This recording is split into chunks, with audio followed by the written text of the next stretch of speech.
So this is the beauty and the ugliness of Indian society is, in this society, we have the freedom to create our own gods, okay? If you don't like any of the existing gods, you can create a new one. Because we clearly understand God is our making.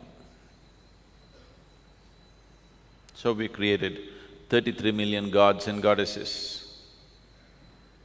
That is when our population was 33 million. Since then, because of Western influences, we've started feeling little ashamed of so many gods and goddesses. Because they said there's only one God, you look suddenly confused. No, don't be confused, create more gods, what's the problem?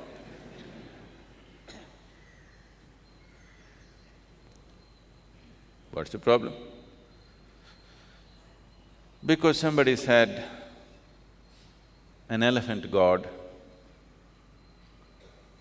Now you, when you see an elephant, you do this, nice.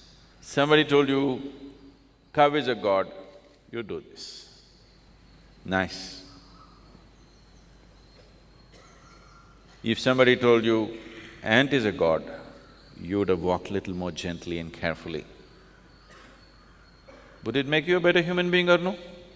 If somebody told you tree is a god, you bowed down to it, you wouldn't think of simply cutting it down.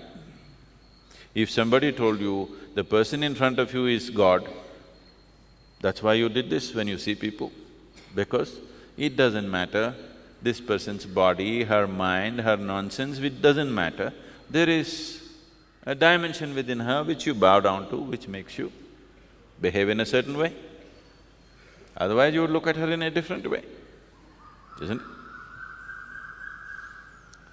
So when there were 33 million people, we created 33 million gods and goddesses. Since then you lost your imagination. Yes Since then you lost your imagination and trying to reduce the number of gods and goddesses, don't do that. We need 1.2 billion gods and goddesses. So behind no particular god a crowd gathers. Everybody has their own, then no problem. Behind one god, 1,000 people gathered, trouble. Trouble or no? For sure trouble, isn't it?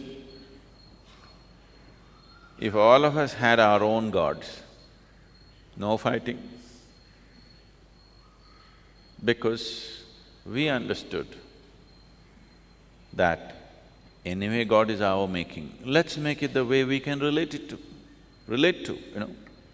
If you like a dog, you can have a god dog. You know, just reverse the spelling and it'll happen.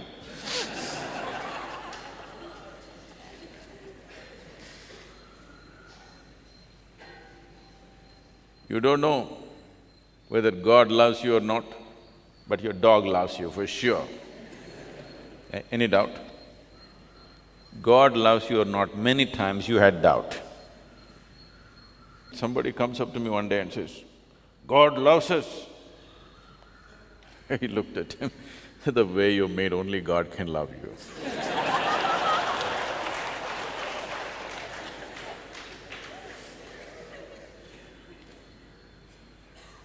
God loves you doesn't mean anything. You create something and He loves you, doesn't mean anything. If you made yourself in such a way nobody can help loving you, that's something, isn't it? So, this was a fabulous culture because you were given the freedom, the ultimate freedom of creating the god that you want, Ishta Devata, a god of your choice. But because people over generations did not understand the significance of the freedom that was offered to them, if you conduct your freedom irresponsibly, freedom becomes the worst thing, isn't it? Yes or no? So today you ended up with 24 gods and goddesses in your house, in your local puja room. If the quantum of fear increases within you, it will multiply into 8 dozens.